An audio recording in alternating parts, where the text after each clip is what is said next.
Bonjour à tous, c'est Dorian et on se retrouve dans cette nouvelle vidéo pour parler des dernières actions que je viens d'acheter en bourse. Et pour information, j'ai investi un petit peu plus de 3000 $ et donc je vous propose dans cette vidéo de vous montrer sur quelle action j'ai réinvesti ou investi d'ailleurs et à quel prix. Comme d'habitude, rentrons dans le vif du sujet. Alors juste pour info, je vous donne de suite les actions que j'ai rachetées, comme ça si vous êtes pressé, bon ben voilà, vous les aurez. Et cependant, si vous voulez en savoir un petit peu plus sur chaque action, est-ce que je compte en racheter, etc., et bien dans ce cas-là, n'hésitez pas à regarder la vidéo jusqu'au bout. Donc j'ai racheté AMD, Nvidia, Facebook, Skyworks Solutions, PayPal, Etsy, Disney, Netflix et Adobe. Et ensuite dans la catégorie d'actions beaucoup plus risquées et évidemment plus spéculatives, on a Beyond Meat, Teladoc, Planète 13 et SoFi. Aussi pour rappel, l'objectif de cette vidéo, ce n'est pas du tout de vous parler en détail des fondamentaux de chaque action, ça ferait une vidéo beaucoup trop longue. Par contre, j'ai pas mal de vidéos individuelles sur la chaîne qui parlent de ces actions si vous voulez aller les voir. L'objectif est en effet plus de vous tenir au courant des derniers achats que j'ai faits et à quel prix, et tout ça dans le but d'être transparent et de vous partager mon parcours d'investisseur sur ce portefeuille action du moins. Et évidemment, comme je le répète à chaque fois aussi, je vous donne pas de conseils, je suis qu'un particulier, et je fais ici que vous partagez mes investissements, et au final, on est tous les seuls responsables de nos propres investissements. Très bien, donc passons maintenant sur AMD et Nvidia. Alors, ce sont deux entreprises qui sont dans le même secteur. Ils font des cartes graphiques, des processeurs, des systèmes pour l'intelligence artificielle, pour les serveurs dans la communication, aussi tout ce qui est image 3D, modélisation pour les véhicules autonomes du futur, etc. Donc, ce sont deux entreprises assez grosses en termes de capitalisation, des entreprises innovantes, mais qui sont aussi un petit peu chères, mais par contre, elles ont une très forte croissance à venir. Du moins, c'est mon avis, et puis c'est l'avis de beaucoup aussi. Pour information, donc j'ai acheté une action AMD, une action Nvidia. Donc on voit que AMD, je l'ai acheté ici le 3 mars et Nvidia, je l'avais acheté donc ici le 7 mars. Et en termes de position, donc on voit que j'ai un petit peu plus de 1200 $ investis sur chacune des deux actions. Donc je vais investir plus, comme je vous l'avais déjà dit dans des vidéos précédentes. Je veux atteindre au moins 2000 $ sur chaque action. Donc ce sont des positions que je n'ai pas fini de construire. Et donc au final, vous voyez, j'investis au fur et à mesure dessus pour lisser mon prix d'achat sur le long terme. Et d'ailleurs, comme vous le voyez, Nvidia, ben, je l'ai acheté au plus bas a priori de la grosse baisse qu'on a eue. Et ça, c'est un petit peu le pur hasard. Et d'ailleurs, ben, ça va me permettre de faire une petite aparté avant de continuer sur les autres actions. En effet, en parlant d'acheter une action au plus bas, j'aimerais revenir sur le sujet d'essayer de prédire le marché. Et on peut aller voir pour ça le Nasdaq qui a priori touché un plus bas le 14 mars et le S&P 500 qui a priori l'aurait touché le 24 février. Et donc, ce que je voulais vous dire, c'est que la réalité, pour moi du moins, personne ne sait quand le marché va toucher le fond. D'ailleurs, est-ce qu'on va pas redescendre encore plus la semaine prochaine et on va peut-être venir toucher un nouveau plus bas? Mais d'ailleurs, on va peut-être aussi remonter. Ça, personne ne le sait. Du coup, pour moi, le problème, c'est qu'on se crée énormément de stress à essayer de faire ça. On garde de l'argent en cash et donc on subit l'inflation au lieu d'être investi sur le marché. En plus de ça, je n'ose même pas imaginer le stress des personnes qui ont tout vendu il y a peut-être 2 mois vers ici quand ils ont dit que ça allait descendre, et aujourd'hui ils ne sont peut-être pas encore réentrés sur le marché, et maintenant ils hésitent à re-rentrer peut-être parce qu'ils se disent que ça pourrait redescendre. Et ça, c'est vraiment une situation stressante dans laquelle personnellement je ne veux pas me retrouver. J'avais d'ailleurs fait une vidéo sur ce sujet si ça vous intéresse, dans laquelle je parlais aussi de DCA, je vous la mettrai juste au-dessus si vous voulez aller la voir. Après, évidemment, je n'ai rien contre ce type de stratégie, je respecte tout à fait ce qu'ils font, mais moi personnellement, c'est pas ma philosophie et c'est pas ce que je vous partage sur la chaîne YouTube. Très bien, j'en ai fini avec mon aparté, revenons à notre sujet principal. Ensuite, j'ai racheté une action Facebook le 8 mars. On voit que j'ai acheté mes 10 actions et mes 2500 $ investis. J'en avais parlé dans une vidéo précédente. Donc a priori, pour l'instant, je vais en rester là. Donc on peut aller voir où j'ai acheté. Voilà, donc j'ai fait mon dernier point d'entrée ici et depuis, bon, l'action est remontée. D'ailleurs, ici, pour information, cette colonne où je t'ai mis les pourcentages depuis l'achat de ces dernières actions, je ne vous l'ai pas du tout mis pour vous dire, génial, j'ai gagné 28% sur Nvidia et 10% sur Facebook en même pas un mois, je suis le génie. Non, pas du tout. Je vous ai juste mis ça tout simplement pour vous montrer la volatilité qu'on a en ce moment. C'est hallucinant. On a fait en même pas un mois des plus 11%, plus 28,5%. Bref, vous regardez plus loin, bon, il y a des actions un petit peu moins, vous avez quand même certaines actions, on est sur des volatilités impressionnantes. Évidemment, ça n'a aucune importance pour moi. Tout ce qui m'importe personnellement, c'est la valeur totale de mon patrimoine sur le long terme, combien j'ai d'argent en actions et sur les autres actifs. Ensuite, Skyworks Solutions, j'ai racheté 3 actions. On voit maintenant que j'ai une position à pas loin de 2000 $, donc j'ai bientôt atteint mon objectif. Il se pourrait que je vienne d'en acheter encore un petit peu pour passer les 2000 $, mais on verra globalement, je m'approche de la position que je voulais. Et on voit donc que j'ai acheté en 2 points en fait ici et ici, donc je vous les ai regroupés sur une ligne, mais j'ai acheté en 2 points. Et là que depuis on est un petit peu reparti à la hausse. On voit que je l'ai acheté tout en bas de ma zone d'achat qui m'est privilégiée. Et donc mon coût de revient actuel, il est à 125 $ et je suis donc un petit peu en hausse sur l'action. Évidemment, Skyworks Solutions, c'est une entreprise un petit peu dans le même secteur que AMD et Nvidia, même si on ne peut pas vraiment comparer parce qu'eux, ils font des composants électroniques beaucoup plus petits, qui rentrent d'ailleurs certainement dans les grosses cartes de AMD et Nvidia. Et ils travaillent aussi énormément avec tout ce qui est téléphone, tablette, etc. Et donc c'est un fabricant vraiment de puces électroniques et de circuits imprimés. Ensuite, prochaine action que j'ai rachetée, il s'agit de PayPal. Donc PayPal, j'ai racheté une action. On s'approche sur ma position qui est finie d'être construite. Je pense que j'en achèterai encore une pour atteindre les 15 actions. C'est un petit peu symbolique et on sera entre 2000 et 2500 $. C'est à peu près ce que je visais en termes de pourcentage dans mon portefeuille. Donc on voit que j'ai racheté en ce point ici et depuis, c'est pas passé grand-chose. On est évidemment sur une action qui s'est fait massacrer en bourse depuis quelques mois. Je pense qu'effectivement, elle était un petit peu trop chère, on va pas se le cacher, début 2021, quand elle avait atteint des plus hauts ici.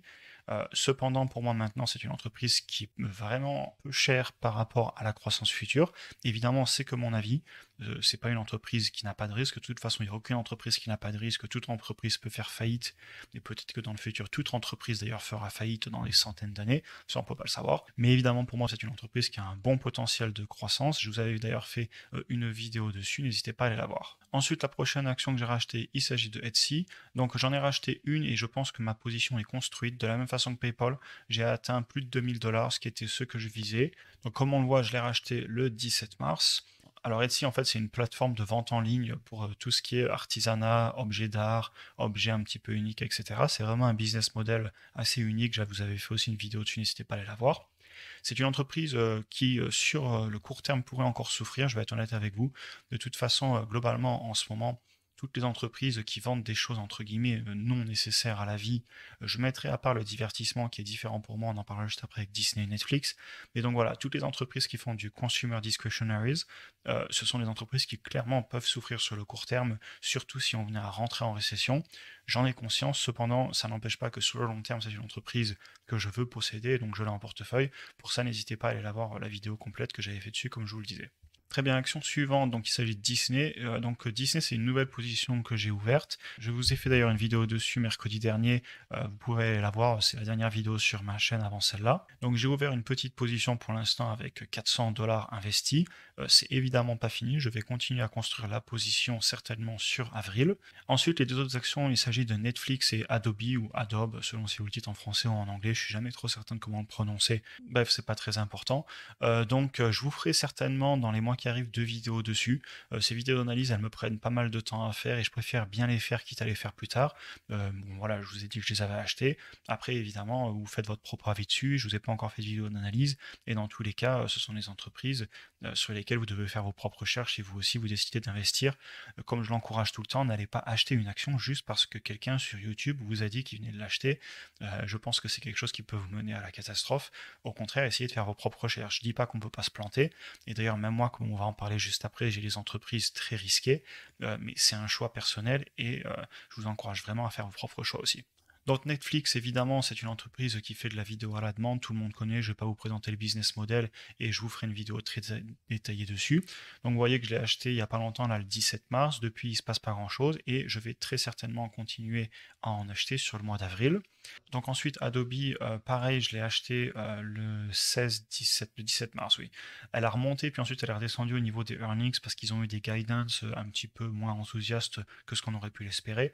Cependant, pareil, je vous ferai une vidéo complète dessus. C'est une entreprise qui pour moi a un très bon business model avec des revenus récurrents, des logiciels extrêmement addictifs avec une très bonne rétention. C'est d'ailleurs aussi pour moi un petit peu le même principe que Disney avec une très bonne rétention, tout simplement parce qu'une fois qu'on a appris le produit ou une fois qu'on a goûté aux séries Star Wars, pour Disney, etc., eh bien on continue à consommer les produits dans le futur.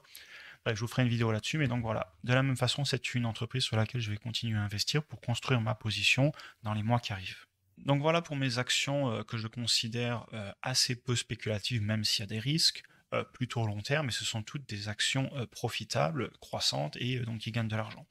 Ensuite, on va passer sur mes actions qui ne gagnent pas d'argent, mes actions beaucoup plus risquées, beaucoup plus à polémique, et ça se voit très souvent dans les commentaires et de façon générale, et c'est évidemment des entreprises qui ne gagnent pas d'argent, donc c'est risqué. Je tiens à vous montrer d'ailleurs qu'en termes de pourcentage, je maintiens à peu près en gros mon 75-25, mon 3 quarts, 1 quart. Donc vous voyez que sur les 3000 $ que j'ai investis, vous en avez, ça doit être autour des 70-75% investis sur ces actions. Et à l'inverse, sur les actions beaucoup plus risquées, j'ai mis un petit peu plus de 600 $, mais proportionnellement, on est sur des choses plus faibles, des montants plus faibles. Et je le fais aussi parce que, entre guillemets, je suis jeune, je ne suis pas si jeune ça, j'ai 30 ans, mais mon horizon d'investissement, il est long, et donc je peux me permettre de prendre des risques, et c'est des risques calculés. J'accepte de perdre peut-être la totalité de ces investissements. Je peux me le permettre. C'est en effet un petit pourcentage de mon patrimoine. Je n'ai pas que les ETF et les actions. Évidemment, j'ai d'autres actifs, et donc j'accepte de prendre un petit risque là-dessus. Donc la première action, il s'agit de Beyond Meat. J'ai racheté 3 actions parce que je voulais monter à mes fameux 2000 $, sachant que toutes ces actions, je monte généralement autour de 2000 $ et je dépasse rarement les 2000. Et si je le fais généralement, voilà, on est arrivé au bout de ce que j'allais investir. Donc Beyond Meat, c'est une entreprise qui fait des aliments alternatifs, entre guillemets, on appelle ça en anglais le whole grain diet ou le whole grain food. Donc en fait, ce sont des aliments qui, entre guillemets, imitent la viande, sauf que c'est basé, bien sûr, du végétal. Alors, je suis pas du tout ici dans de la politique, j'ai aucun problème avec manger de la viande, j'aime ça, mais je suis aussi persuadé que ce type d'aliments ont leur place dans le futur. C'est quelque chose dans lequel je crois, et c'est pour ça que j'investis dedans. Qui plus est, il y a plein d'autres raisons, notamment le management dans l'entreprise qui pour moi est très bon. Ils ont eu certes un ralentissement des ventes, mais en même temps, a priori, ça va réaccélérer. Ils ont bien recruté, ils ont des nouveaux deals qui sont rentrés avec des fast-food. Donc voilà. Cependant, je ne vous le cache pas, entreprise très risquée. Soyez très prudent, n'investissez pas là-dessus sans avoir vraiment fait vos propres recherches et sans en accepter tous les risques. Et c'est vrai pour les 3 actions d'après d'ailleurs. Donc ensuite, l'action d'après, il s'agit de Teladoc. Je vous avais fait une vidéo dessus aussi, n'hésitez pas à aller la voir. J'ai investi pas loin de 2000 $ et on devrait en rester là. Je pourrais peut-être m'en prendre une ou deux de plus, mais ce sera au grand maximum. Je me tiens vraiment à cette limite parce qu'après, ça pèse trop dans mon portefeuille et je peux pas me le permettre parce que je peux pas autant que ça m'exposer à des entreprises qui ne gagnent pas d'argent. Donc Teladoc, je vous avais fait une vidéo sur l'entreprise. Ils sont dans tout ce qui est télémédecine, optimisation entre guillemets du chemin médical. Donc trouver le meilleur docteur au meilleur endroit qui pourra répondre le plus vite possible à vos problèmes. Ils ont aussi les appareils pour traquer et combattre les maladies chroniques comme le diabète, les insuffisances cardiaques, etc. Voilà, donc j'avais fait une vidéo là-dessus, n'hésitez pas à aller la voir. Et sinon, pour vous montrer, donc voilà, j'ai fait un point d'entrée ici. On voit qu'on est à peu près sur les mêmes niveaux depuis. Et donc voilà, je vais en rester là a priori, sauf si vraiment ça venait à corriger, pourquoi pas remettre un petit peu. Mais globalement, on est autour de mes 2000 $. Ensuite, Planète 13, pareil, je voulais monter autour des 2000 $, donc on y est presque, je pense que j'en resterai là. C'est une entreprise qui vend des produits qui sont non illicites dans certains États des États-Unis, mais qui sont en France, donc vous aurez à peu près compris l'histoire. Ils ont plusieurs magasins aux États-Unis et ils produisent aussi. Et d'ailleurs, il y a eu un débat entre guillemets sur cette entreprise. Ils ont fait une acquisition d'un producteur en Californie. Je suis allé voir. Pour moi, c'est une très bonne idée, un très bon move, et je suis tout à fait d'accord avec ce move. Cependant, évidemment, c'est très risqué. Une entreprise qui ne gagne pas d'argent actuellement. C'est aussi, je tiens à le préciser, un pari sur le fait que ça pourrait être légalisé au niveau fédéral, c'est-à-dire qu'il y a déjà plein d'États qui l'ont légalisé, et si au niveau du fédéral aux États-Unis c'était légalisé, ça voudrait dire que tous les États peuvent vendre ce produit légalement, et donc ce serait une explosion du marché pour moi. D'ailleurs, la semaine dernière, ils ont dit qu'ils allaient faire repasser un vote, je crois que c'est à l'Assemblée, enfin l'équivalent de l'Assemblée aux États-Unis. La dernière fois c'était passé, et ensuite ça avait été refusé au Sénat, mais si ça passe aussi au Sénat, eh bien ce serait fait. C'est pas fait du tout, ça risque de pas passer, c'est tout à fait possible. Et aussi, je pense que l'entreprise pourrait devenir rentable rien qu'en déjà en opérant dans les États où c'est légalisé. Il y a eu aussi une histoire où ils ont dilué l'actionnariat en émettant de nouvelles actions. Je suis allé voir, effectivement, ils l'ont fait. C'est pas quelque chose qui est pour moi une bonne chose. D'ailleurs, j'en parlais il n'y a pas longtemps sur le Discord. Effectivement, des fois, les entreprises, elles rachètent des actions et donc c'est du retour sur investissement pour les investisseurs, et des fois elles diluent l'actionnariat, et c'est une mauvaise chose. Cependant, sachez que c'est quelque chose de très courant sur ce type d'action non spéculative. il n'y a rien d'étonnant là-dedans, et quand on rentre dans ces actions, on sait par avance qu'il y a de très grandes chances qu'ils le fassent. Donc voilà, j'en ai conscience, mais je l'accepte les risques. Très bien, et donc pour la petite dernière, il s'agit de SoFi. SoFi, pareil, je vous avais fait une vidéo dessus. L'entreprise a vraiment dégringolé en bourse ces derniers mois, d'ailleurs comme toutes les actions non profitables. Alors j'en ai racheté 10 de plus, et je pense que j'en resterai là comme je vous le disais. J'ai déjà largement dépassé mes 2000 $, donc je n'en rachèterai pas plus. Donc en revenant sur ces actions spéculatives aussi, un dernier point dont je voulais vous parler avant de conclure la vidéo, c'est que ces entreprises, évidemment, vu qu'elles ne gagnent pas d'argent, elles ont besoin de rentrer du capital, puisqu'elles brûlent de l'argent chaque trimestre, et donc il y a moins, elles n'ont plus d'argent. Donc elles peuvent pour ça évidemment diluer l'actionnariat, ce qui n'est pas une bonne chose, mais en même temps on accepte les risques, on investit dans ces entreprises comme je vous le disais. L'autre façon de faire, c'est de lever de la dette. Et donc ça, c'est un problème quand on entre dans un milieu où les taux remontent. Et l'autre risque aussi avec ces entreprises, ça peut être que par exemple typiquement pour Planète 13 ou Beyond Meat d'ailleurs, qui sont des produits entre guillemets assez haut de gamme, si on venait à rentrer en récession et que les gens perdent leur emploi, les gens ont moins d'argent, ce sont des business models qui pourraient souffrir. Pour moi, je les ai, comme je le dis toujours, sur du long terme. Cependant, j'ai toujours précisé, et je continue à le dire, que si ces entreprises venaient à exploser de façon déraisonnable, je n'hésiterais pas à m'en séparer pour un gain rapide. Si un jour on arrivait dans une configuration où les actions réexplosent, cependant je voyais venir une récession, une augmentation des taux, ou si elle venait à exploser tout simplement de façon déraisonnable, je pourrais pourquoi pas en vendre une petite partie ou m'en séparer. Mais donc pour l'instant, c'est pas le cas, je les conserve sur le long terme, cependant je tenais à vous le dire. Donc voilà, j'en ai fini avec cette vidéo pour aujourd'hui. Comme d'habitude, n'hésitez pas à me dire ce que vous en avez pensé, à mettre un petit like, à vous abonner si vous êtes nouveau sur la chaîne. Et sur ce, bien écoutez, comme d'habitude, je vous souhaite une bonne semaine et puis on se voit dans la prochaine vidéo.